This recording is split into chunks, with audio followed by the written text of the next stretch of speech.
대화절 셋째 주일입니다. 주의 부르심에 응답하여 예배로 함께 하시는 모든 교우들과 그 가정에 주님의 크신 은혜와 능력이 함께 하시기를 축원합니다. 함께 기도하겠습니다.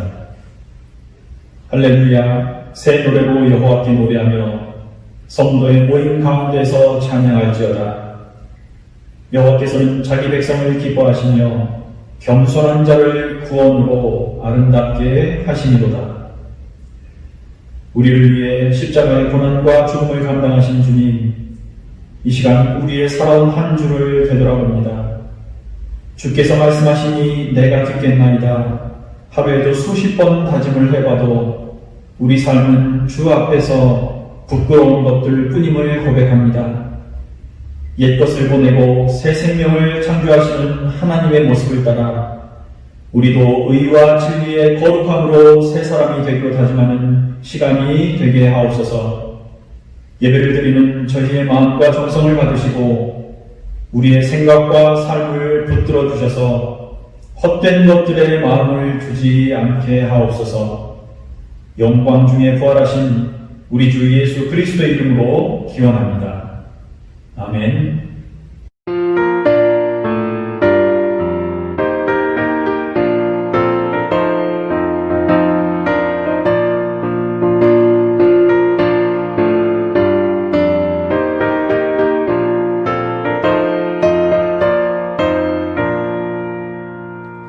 죄에서 자유를 얻게 하는 보혈의 능력, 주의 보혈, 시험을 이기고 승리하니 참 놀라운 능력이로다. 주의 보혈 능력이 또다. 주의 피 믿어. 주의 보혈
사도신경으로 신앙 고백하겠습니다. 전능하사 천지를 만드신 하나님 아버지를 내가 믿사오며 그 외아들 우리 주 예수 그리스도를 믿사오니 이는 성령으로 잉태하사 동정녀 마리아에게 나시고 본디오 빌라도에게 고난을 받으사 십자가에 못 박혀 죽으시고 장사한 지 사흘 만에 죽은 자 가운데서 다시 살아나시며 하늘에 오르사 전능하신 하나님 우편에 앉아 계시다가 저리로서 산 자와 죽은 자를 심판하러 오시리라. 성령을 믿사오며 거룩한 공회와 성도가 서로 교통하는 것과 죄를 사하여 주시는 것과 몸이 다시 사는 것과 영원히 사는 것을 믿사옵나이다. 아멘. 은혜의 하나님, 어떠한 상황에서도 저희에게 변함없는 사랑을 보여주시고 우리의 죄를 용서해 주시니 감사합니다. 그럼에도 저희는 우리 곁에 계신 주님을 잊고 내 뜻대로 살아감을 고백하고 회개합니다. 우리의 의심을 용서하시고 하나님을 신뢰하게 하소서. 언제나 주님 안에 거하면서 사랑과 기쁨과 순종으로 살게 하소서. 우리는 지금 너무도 어렵고 중요한 시기를 지나가고 있습니다. 교회에 모여 예배를 드리는 일도 자유롭지 않습니다. 언제 끝날지 모르는 이 힘든 시기를 보내면서 하나님과의 관계를 어떻게 올바르게 해 나가야 할지 걱정이 되기도 합니다. 주님, 어떠한 상황에서도 우리의 눈과 마음이 주님을 향하게 하시고 매일 주님의 길을 찾도록 도와주소서. 이번 코로나 사태를 겪으며 그리스도인으로서 어떻게 행동해야 하는지 생각하고 반성할 수 있도록 하시고 세상 속에서 함께 아파하고 도움 줄 수 있는 우리가 되게 하소서. 생업에 피해를 입거나 여러 어려운 상황에 처한 가정들이 있습니다. 주님 위로하시고 하루속히 좋은 모습으로 다시 지낼 수 있게 도와주시옵소서. 지금 저희는 하루하루 긴장 속에 살아가고 있지만 그 안에서도 주님께서 우리에게 주신 축복이 무엇인지 먼저 생각하게 하시고 감사할 수 있도록 인도하소서. 언제나 지켜주시는 주님을 믿사오며 예수님 이름으로 기도드렸습니다. 아멘.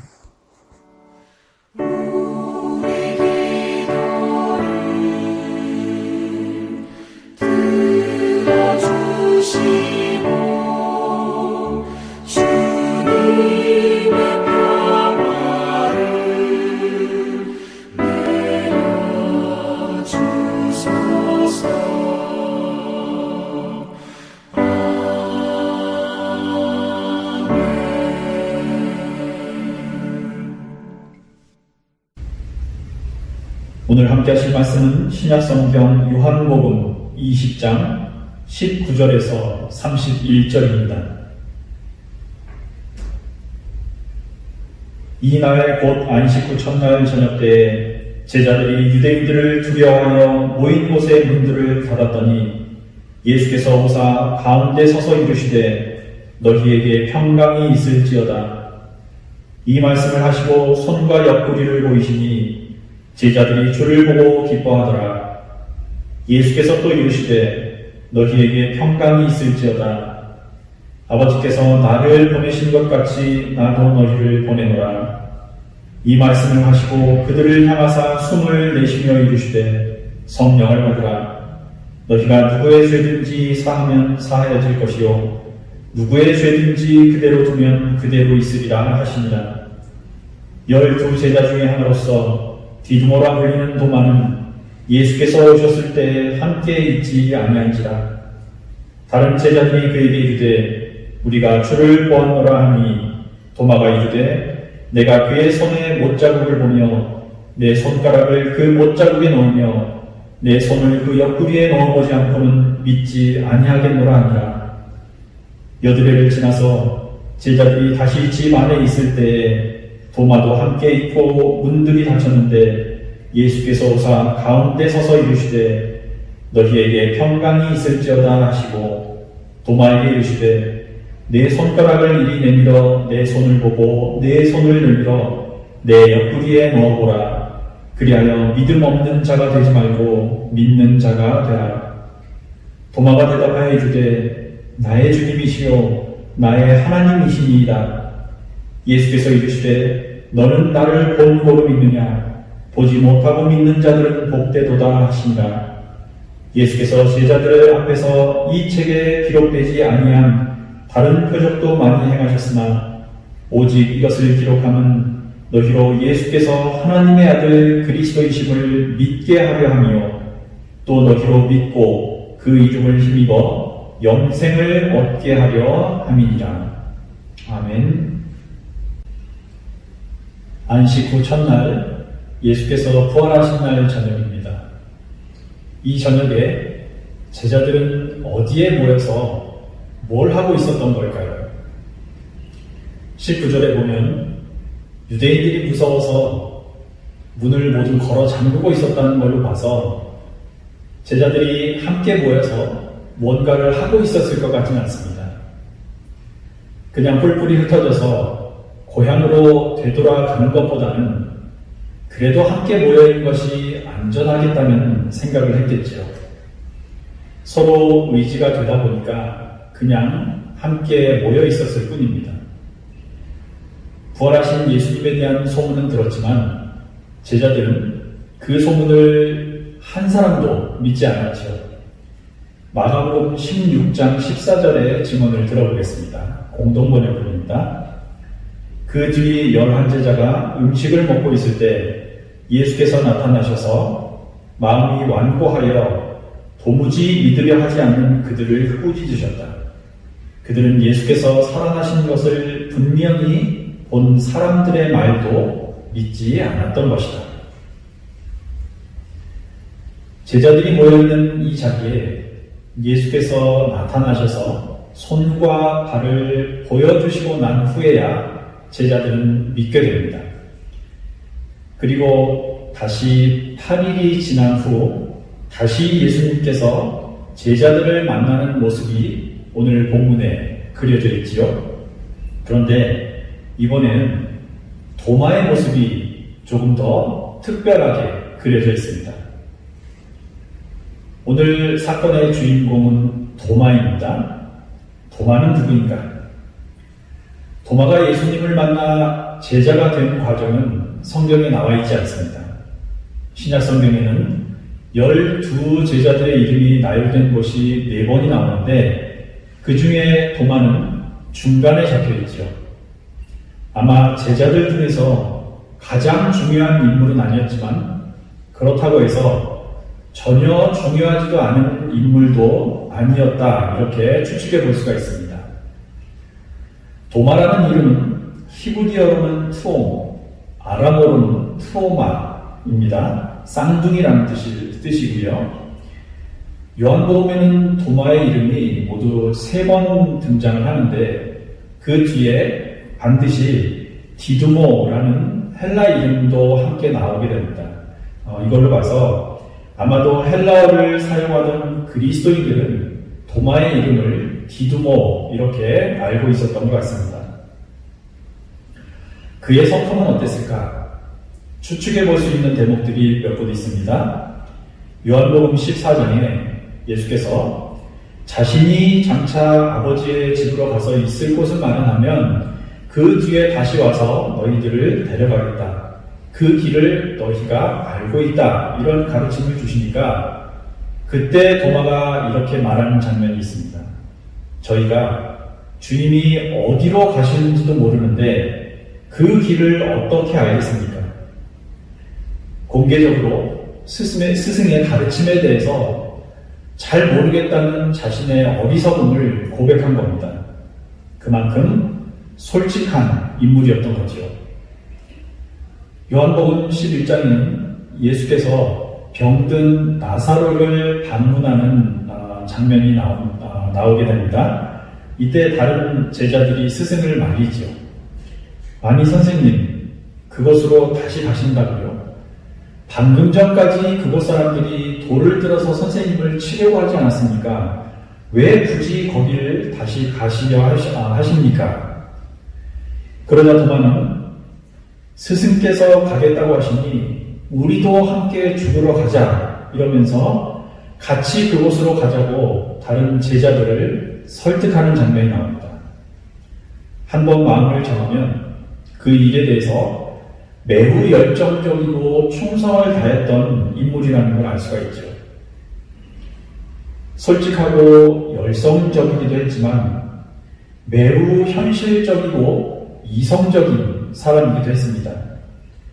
그래서 신앙적으로는 예수께서 잡히실 때 도망쳐버리고 마는 한계를 보이기도 하고, 동료들이 부활하신 스승을 만났다고 해도 그것은 불가능한 일이라면서 직접 보고 만져보지 않으면 믿지 못하겠다고까지 해서 의심 많은 신앙인의 대명사가 되기도 했습니다. 대부분의 그림들을 보면 도마가 예수의 손이나 옆구리에 손을 넣어서 만져보는 것으로 표현이 되어 있지만, 사실은 성경에 도마가 예수의 몸을 만졌다는 기록은 없습니다. 예수께 보고 난 후에야 믿느냐, 이런 정도의 말씀을 들었을 뿐이죠. 자신의 생각과 다르면 쉽게 믿지 못하는 태도가 있기는 했지만, 대체적으로 도마는 아주 헌신적인 사람이었습니다. 한번 이해가 가기만 하면 굽히지 않는 충성심으로 예수께 응답했던 사람이 도마였죠. 이후 도마의 선교 행적은 확실하지 않습니다. 유세비우스의 기록을 보면 파르티아에서 선교했다고도 전해지고요. 도마 행전을 보면 인도에서 선교를 하다가 순교를 당했다고 전해지기도 합니다.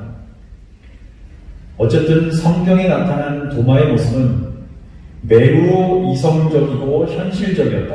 그리고 열성적이고 솔직한 성품을 가진 충성스러운 사람이었다. 이렇게 정리해 볼 수가 있습니다.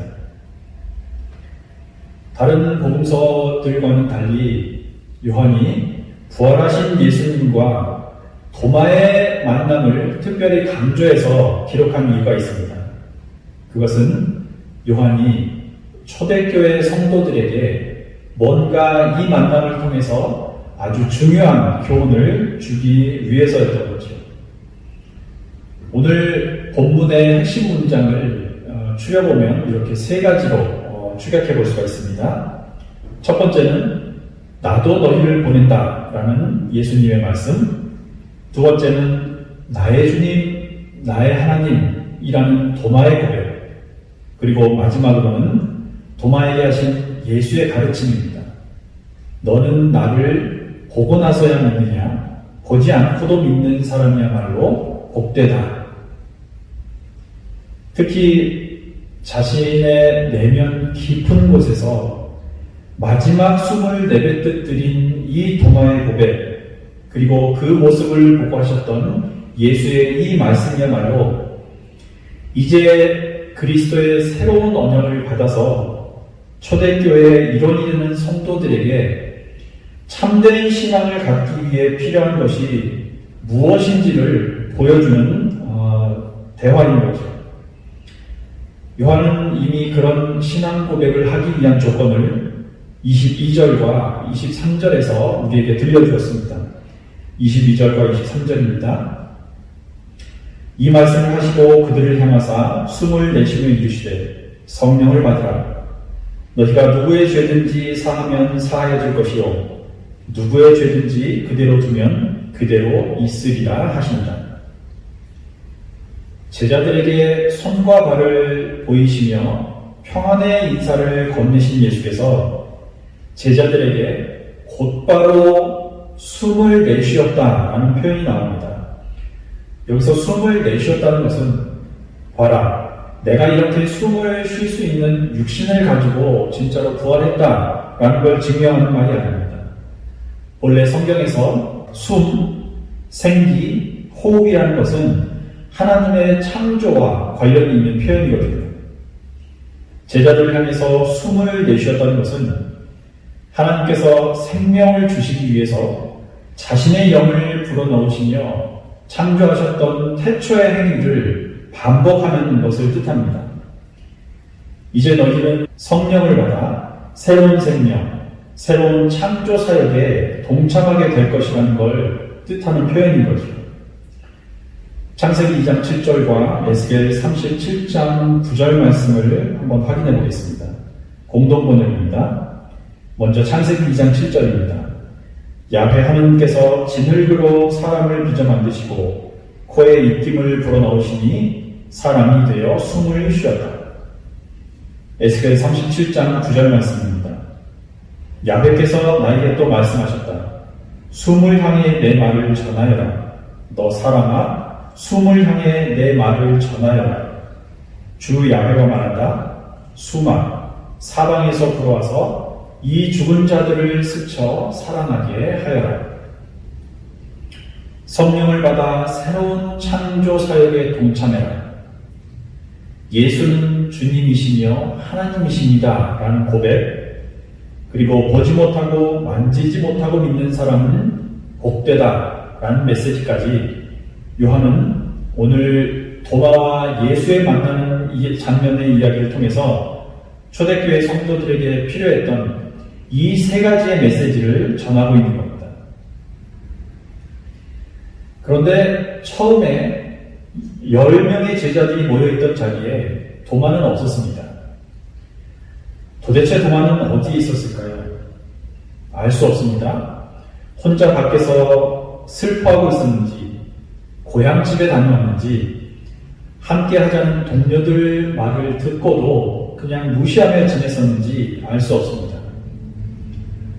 오늘 본문을 다시 한번 되새겨 보십시오. 도마는 다른 제자들이 예수를 만난 후 여드레 8일이 지나서야 겨우 스승을 만납니다. 어디에서 뭘 하고 있었는지 모를 이 여드레라는 시간이 의미하는 게 뭘까? 도마에게 여드레는 어떤 의미였을까요? 아마도 다른 어떤 제자들보다 열성적이고 충성스러웠던 도마에게 스승의 죽음은 너무나 큰 충격이었을 겁니다. 더구나 도마는 누구보다 이성적이고 현실적인 사람이었지요. 당연히 마음의 방향을 정할 시간이 필요했을 겁니다. 저는 오늘 이 여드레 동안 도마가 겪었을 치열한 갈등과 결단에 다른 어떤 제자들보다 많은 점수를 주고 싶습니다. 그리고 도마가 여전히 의심 많고 나약한 신앙인이라고 알려져 있지만 사실 누구보다 자신에게 스스로에게 정직했던 신앙인이었다, 이렇게 말씀드리고 싶습니다. 왜냐하면 도마는 속으로 믿어지지도 않고 도저히 받아들일 수도 없는 상태에서 주위 눈치만 보다가 나도 그걸 믿는다고 말할 최소한의 가식도 없는 사람이었기 때문에 그렇습니다. 성경에 흔적이 나와 있지 않는 도마의 이 여드레는 아마도 도마가 앞으로 자신의 삶을 결정짓기 위해 가졌던 가장 깊은 침묵의 시간이 아니었을까, 이렇게 생각해 봅니다. 소설 삼총사나 몽테크리스토 백작, 이런 작품들로 잘 알려진 알렉산더 뒤만은요, 인류의 모든 지혜를 단 두 단어로 축약해서 표현하자면 그것은 기다림과 희망이다, 이렇게 말했다고 합니다. 하나님을 두려워하지도 않고 그분 말씀대로 살 생각도 없으면서 사람들을 앞에 보이기 위해서 종교 생활을 하거나 매주 교회에 나와서 신앙 고백을 하는 사람들의 이런 거칠에 비교해 본다면 도마야말로 그분의 손과 발을 보고 내 손을 그 몸에 대어서라도 기어코 내가 그를 다시 만나고 말겠다는 기다림, 그런 희망을 놓지 않았던 참된 신앙인의 모델이 아니겠는가, 이런 생각을 해보았습니다. 어떻게 보면 어떤 방법으로든 의심하는 자리에서 벗어나 그 복된 깨우침의 자리에까지 가야겠다는 간절한 희망을 붙들고 스승 예수 만나기만을 미친 듯이 기다려오던 제자가 바로 도마였다는 거죠. 다시 말해서 도마의 8일, 이 여드레는 예수께서 철저하게 침묵하셨던 무덤 속에서의 3일과 비슷한 의미를 가진다는 겁니다. 비록 고집스러운 모습을 보이긴 했지만 오늘 도마가 보인 모습이 초대교회 성도들은 물론 지금 우리와도 가장 닮아있는 신앙인의 솔직한 모습이 아닐까 이렇게 생각을 해봅니다. 도마의 인생을 다시 한번 떠올려 보십시오. 이미 일상이 2번이나 뒤집혀버린 사람입니다. 예수를 따라 하나님 나라를 건설하겠다고 가진 것을 모두 두고 왔던 것이 한 번, 왕이 될 줄 알았던 스승이 수치스럽고 저주받은 십자가에서 죽어버린 지금 상황이 바로 2번째 뒤집힌 상황입니다. 어떻게 이런 상황을 그렇게 쉽게 받아들일 수가 있겠습니까? 8일이 아니라 8년이 지나도 이 상황을 떠올릴 때마다 차라리 예수를 만나기 전으로 되돌아갔으면 하는 생각을 해야 정상인 거죠.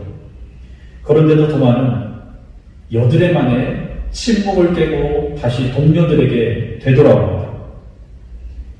여전히 문이 굳게 닫혀 있었다는 걸로 봐서 일주일 전에 이미 부활하신 스승을 만난 다른 10명의 제자들도요, 아직은 제대로 정신을 차리지 못한 상황인 것 같습니다. 이 자리에 다시 예수께서 찾아오십니다. 그리고는 다른 사람들에게는 만지지도 말라고 했던 자신의 몸을 만져보라고 권유까지 해주시죠. 얼마나 감격스러운 장면입니까? 얼떨떨한 제자들 사이에 8일 동안 고집을 피우며 밖에만 있던 도마가 드디어 마음을 정하고 부활하신 주님, 그토록 그리워하던 스승과 다시 만나게 되는 장면입니다. 이 순간 그가 속에서부터 끄집어내서 뱉었던 말을 한번 다시 들어보십시오. 나의 주님이시요 나의 하나님이십니다. 요한은 도마의 입을 통해서 이 사건 이후에도 예수님이 하나님의 아들이라고요? 증거가 있으면 보여주시오.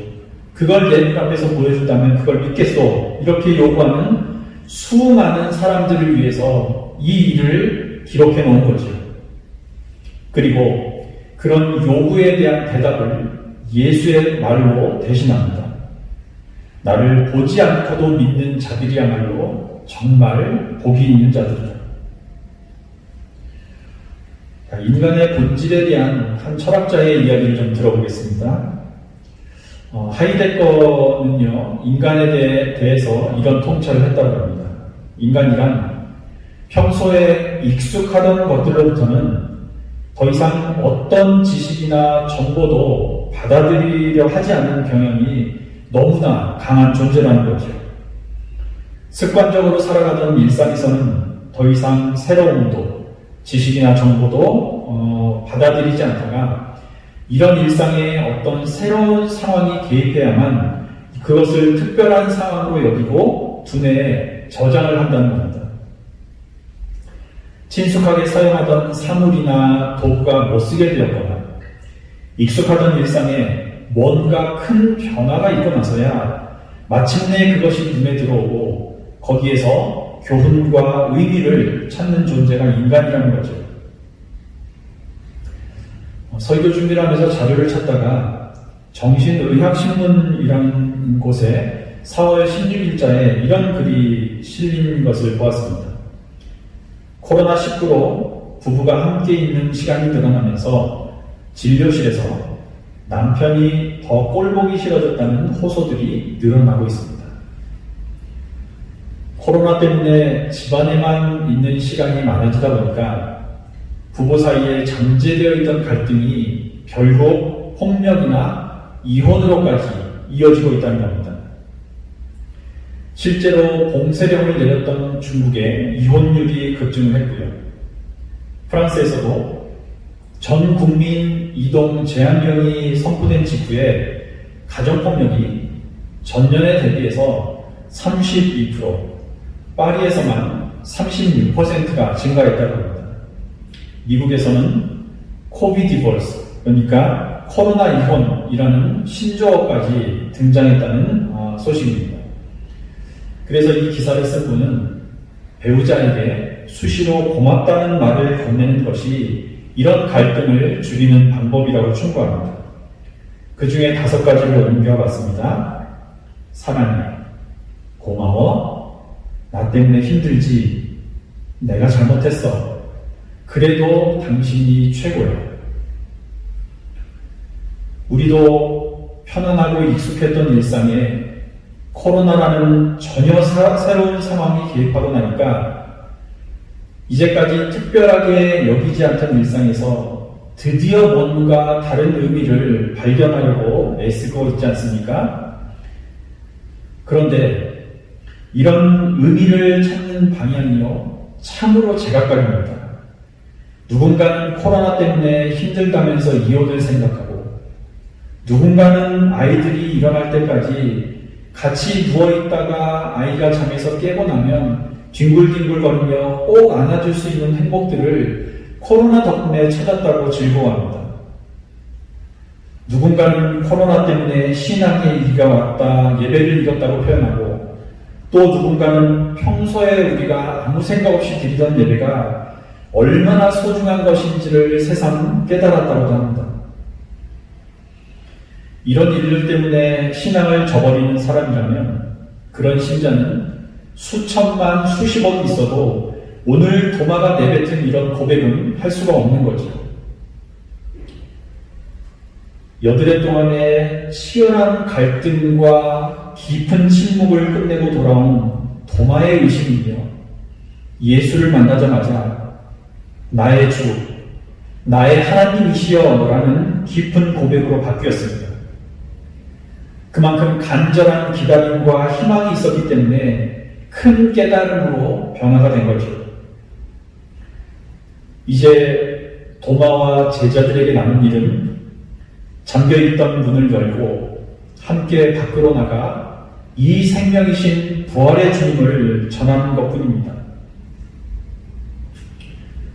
요한은 초대교회 성도들에게 자신이 이 글을 기록한 목적에 대해서 이렇게 밝히고 있습니다.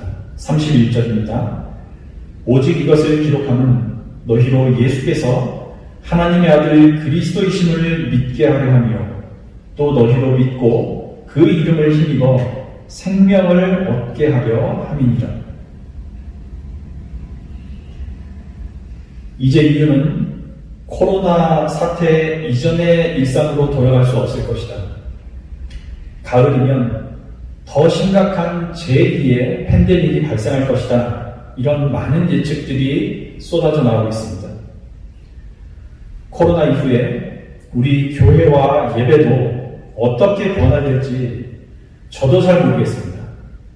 그러나 분명한 건 예수를 만난 우리 그리스도인들은 이런 어려움들이 닥쳐도 자기 삶의 자리에 굳게 서서 다시 기다림과 희망의 싹을 틔워야 하는 사람들이라는 점입니다. 우리가 이런 예수의 마음을 품고 있는 한 도마가 여드레 동안 깊은 침묵과 갈등을 끝내고 동료들에게 돌아와 결국은 스승 예수를 다시 만났던 것처럼 다시 한번 교회와 성도들은 이 땅 어딘가에서 부흥의 역사를 이루어 나가고 있을 것입니다.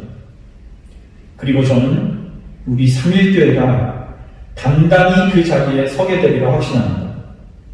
예배당 건물에 비가 새거나 여기저기 삐걱거리는 상황은 안 돼도 좋습니다. 그러나 예수께서 하신 일들을 이어받겠다는 마음 품고 닫혔던 문 열고 나가서 생명을 전하는 일에는 온 마음과 힘과 정성을 다하는 저와 여러분들 되시기를 간절히 축원합니다. 이번 한 주도 우리 하나님의 눈은 그런 기다림과 소망을 품고 주께서 나를 보내셨음을 확신하는 저와 여러분들에게 향할 것입니다. 시편 34편 다윗의 고백을 함께 읽고 마치겠습니다. 9절에서 15절입니다. 너희 성도들아 여호와를 경외하라. 그를 경외하는 자에게는 부족함이 없도다. 젊은 사자는 궁핍하여 죽일지라도 여호와를 찾는 자는 모든 좋은 것에 부족함이 없으리로다. 너희 자녀들아 와서 내 말을 들으라. 내가 여호와를 경외하는 법을 너희에게 가르치리로다. 생명을 사모하고 연수를 사랑하여 복받기를 원하는 사람이 누구며 내 혀를 악에서 금하며 내 입술을 거짓말에서 금할지어다. 악을 버리고 선을 행하며 화평을 찾아 따를지어다. 여호와의 눈은 의인을 향하시고 그의 귀는 그들의 울부짖음에 기울이시는도다. 아멘. 함께 공동기도 드리겠습니다. 깊은 갈등과 침묵, 고통의 시간을 이기고 다시 스승이신 예수님을 만나 나의 주, 나의 하나님이라 고백했던 도마의 모습을 봅니다. 여전히 우리 주위에는 하나님을 보여라, 내가 믿을 것이다. 그 증거를 보이라, 내가 따를 것이다. 십자가에서 내려오면 너를 인정하겠다고 외치는 목소리들이 들려옵니다. 우리 마음의 의심이 주를 향한 고백으로 변화되길 원하며 우리의 삶도 굳게 잠겼던 문 열고 나가는 주의 증인들로 살게 되길 원합니다. 주님 하신 일들 이어받는 저희 삼일교회 되게 하옵소서. 주를 향한 우리의 고백이 삶이 되고 생명이 되어 주께서 받으시는 역사를 허락하옵소서. 참 좋으신 예수님 이름으로 기도합니다. 아멘. 이 드려진 예물 위에 잠시 기도하겠습니다.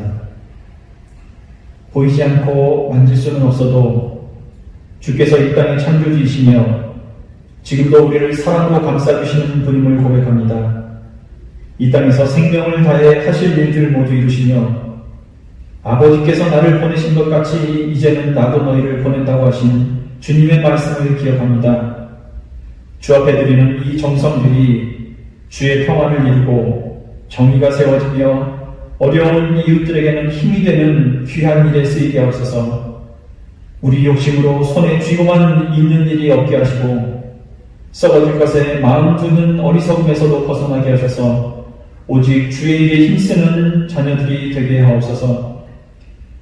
물질이 없어 드리지 못하는 가정 없게 하시고 날마다 감사와 주께서 건네시는 하늘의 복이 넘치는 가정이 되는 은혜도 허락하옵소서. 육신이 허약하거나 사업에 어려움이 있거나 미래의 불안이나 염려들이 심령들마다 가정들마다 사라지게 하시고 오직 주의 평안만이 넘치는 복된 가정이 되게 하옵소서. 자녀들에게는 지혜와 명철을 더하여 주시고 부모님들께는 건강의 복도 허락해 주셔서 주님 부르시는 날까지 이 땅에서도 잘 되며 이웃에는 복을 나누는 귀한 가정 되게 하옵소서. 예수 그리스도의 이름으로 기도합니다. 아멘.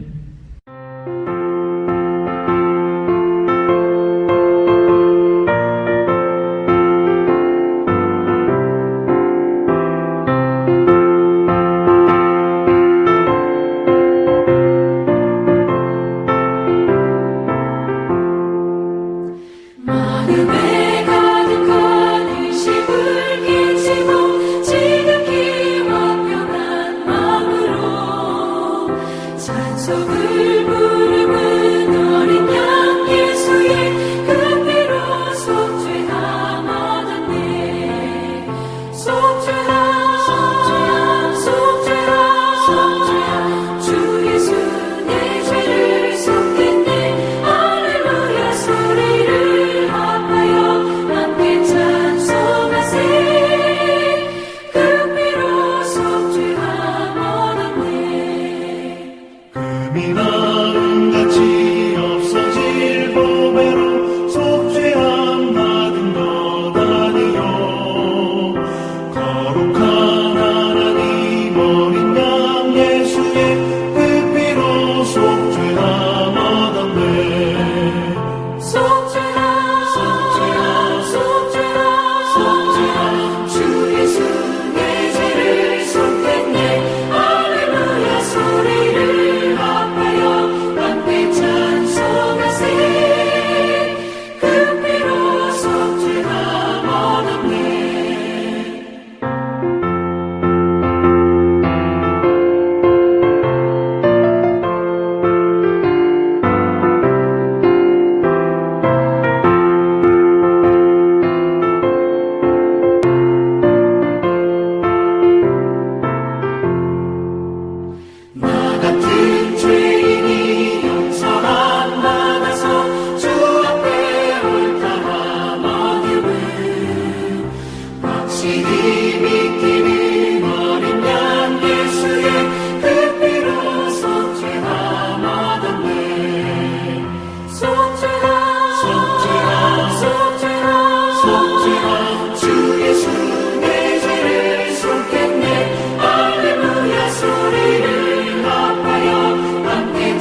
이제는 예수 그리스도의 은혜와 성부 하나님의 크신 사랑하심과 성령 하나님의 인도하심이 깊은 침묵과 갈등을 끝내고 주의 평안을 심는 자로 살아갈 것을 다짐하며 돌아가는 주의 자녀들과 그 가정 위에 이제로부터 영원토록 함께 하시기를 간절히 축원하옵나이다.